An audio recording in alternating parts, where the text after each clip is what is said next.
Auditorio de México Explorer, me encuentro con Víctor Hugo Montoya, quien es integrante del Movimiento Democrático del Magisterio, aquí en Zacatecas, representando al grupo de maestros que el día de hoy, en un contingente, avanzaron hasta la capital zacatecana, que avanzaron directamente hasta Plaza de Armas. Víctor Hugo, platícanos un poquito cómo surge esta manifestación, la marcha el día de hoy. Tengo entendido salieron muy temprano, ¿de dónde y por qué? Bueno, la actividad del día de hoy obedece en un contexto más amplio. El día de hoy la Coordinadora Nacional ha convocado manifestaciones en largo y ancho del país, además de una manifestación en la Ciudad de México. En Zacatecas, bueno, hicimos la actividad de quebradilla a este espacio de Plaza de Armas con la intención de seguir denunciando el rechazo a la reforma educativa y en particular en este momento contra el proceso de evaluación que pretenden implementar las autoridades educativas. ¿Qué es a lo que se opone finalmente el magisterio o los miembros del movimiento democrático? ¿Cuál es la pretensión? No es la evaluación. Me llamaba mucho la atención una frase que ustedes llevaban en algunas lonas y que era también causa de consigna. Decían no a la evaluación, no le tenemos miedo a la evaluación, sino a la corrupción.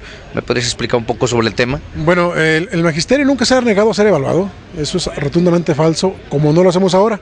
No nos negamos a ser evaluados. A lo que sí nos negamos es al objetivo de esa evaluación, porque más allá de lo que la autoridad se pronuncie por una evaluación que va a ayudar a detectar debilidades en el magisterio, nosotros distinguimos en este proceso de evaluación un proceso que va a permitir flexibilizar la relación laboral del maestro con la autoridad para de este modo facilitar el despido del magisterio, porque la ley es muy clara.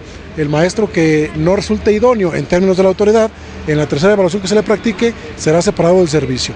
Entonces, a ese tipo de procesos es a los que nos oponemos. Sé que estas manifestaciones son a nivel federal en toda la República Mexicana, que el día de hoy, como ustedes, han salido muchos grupos de maestros. ¿Crees que se vaya debilitando o se va reforzando el entendimiento de los diferentes maestros que salen a manifestarse? No, estamos en un muy buen proceso de manifestaciones. En Zacatecas ha venido un poquito a menos, hay que reconocerlo, pero dimos muestra en el periodo de receso escolar, mantuvimos un plantón en las instalaciones de la Secretaría, donde muchos maestros acudieron a ser partícipes de ese proceso de resistencia, donde hubo compañeros, principalmente los que están llamados a este primer proceso de evaluación, los primeros llamados, de interponer un amparo contra este proceso de evaluación. Dan muestra de la resistencia que el magisterio zacatecano está dispuesto a hacer. A nivel nacional, pues es un escenario mucho más amplio, mucho más alentador, pero nos sumamos a ese proceso nacional. En el caso de Zacatecas, ¿por qué se ha debilitado? ¿Por qué hay deserción de maestros? ¿Tú a qué lo atribuyes? Una pregunta bastante difícil, espero no ofender a nadie, pero yo se lo atribuyo precisamente al tema del amparo. Para muchos el tema del amparo es un proceso aglutinador, pero a mi juicio, y lo asumo como un comentario absolutamente personal, es un elemento que permite la dispersión del magisterio. O sea, el magisterio se relaja, viene encarrilándose en un proceso de resistencia, de lucha, y ven en el ámbito legal una tabla de salvación que a mi juicio no existe, y baja. Entonces tú lo ves como un engaño. El tema del amparo, yo no veo salida jurídica, yo no distingo, y repito, lo digo absolutamente como un tema, un comentario propio, sin discutirlo con absolutamente nadie, yo no veo una ruta jurídica, porque la propia Suprema Corte de Justicia de la Nación ha emitido un dictamen respecto a los procesos de amparo que hemos interpuesto a nivel nacional y no dejan resquicio alguno, a mi juicio, sin ser abogado, por donde se le pueda dar por la vía jurídica. Hace algunos momentos, en una reunión que tuvieron, me dispuse a escuchar un poco de lo que se platicaba dentro de esta reunión y mencionaban que hay algunas represalias por parte de algunas escuelas o directivos de algunas escuelas. Platícanos sobre el tema. Bueno, principalmente en las regiones de Nochistlán, Río Grande y Fresnillo, algunos compañeros hacen la denuncia de que han sido objeto de descuentos. Nosotros lo entendemos como un proceso de represión, repito, la autoridad lo va... ¿Son legales estos descuentos? Son legales pero ilegítimos. El maestro tiene derecho a manifestarse y es absolutamente falso que el derecho de los niños a recibir una educación esté por encima del maestro a defender su derecho laboral, porque ambos son derechos y ninguno está por encima de ningún otro. Son legales pero ilegítimos. Nosotros... Aunque haya afectación a terceros. No la hay tanto, desde nuestro punto de vista.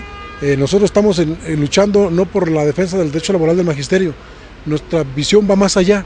entendemos, como te decía de inicio, en esta reforma un grave ataque a la escuela pública, y en ese menester debemos estar involucrados no solo los maestros, sino la población en general. ¿Qué es lo que te han dicho padres de familia? ¿Qué es lo que te han dicho los diferentes maestros? Cuando tengo entendido vas a reuniones, que sale un contingente este fin de semana a la Ciudad de México, ¿a qué es a lo que se va y qué es lo que se pretende?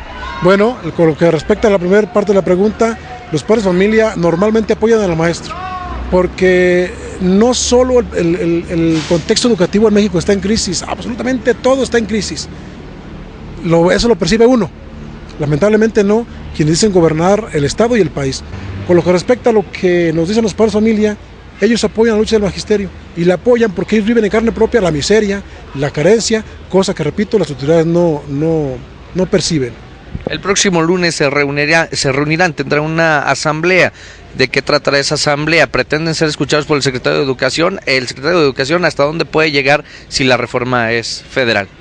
Uno entiende perfectamente que en el caso de Marco Mauricio no está en sus manos, uno entiende perfectamente eso, no está en sus manos atender el conflicto con lo que respecta a la reforma educativa. Lo que sí está en sus manos es el hecho de detener esto que nosotros llamamos represión administrativa y salarial, ¿no? Eso sí está en sus manos. Uno entiende perfectamente que si va uno con Marco Mauricio, si va uno con los diputados o va uno con el propio gobernador, no está en las manos de ninguno de estos agentes echar abajo la reforma educativa, porque es un escenario federal. Eso estamos perfectamente claros, pero repito, hay un contexto en el que ellos tienen mucho que hacer a favor del magisterio y a favor del pueblo zacatecano. Y a eso los llamamos, a que atiendan al contexto estatal que se viene pronunciando en contra de la reforma educativa. La última pregunta, sencilla, pero yo creo que la más importante. ¿Crees que se pueda echar para atrás la reforma educativa? ¿Ves alguna posibilidad? Yo sí distingo una oportunidad. A nivel nacional somos cada vez más los docentes que nos estamos enfrentando de manera directa con el Estado, con el tema de la reforma educativa en el centro. Cada vez somos más y desde mi particular punto de vista seremos más.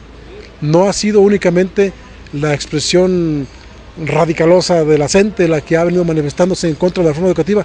Han venido surgiendo sectores nuevos de maestros tradicionalmente institucionales o simplemente no militan al interior de la coordinadora, pero se vienen manifestando en contra de la reforma educativa, repito, porque se distingue en ella algo lesivo hacia el magisterio, pero sobre todo algo lesivo a la escuela pública. Gracias, Víctor.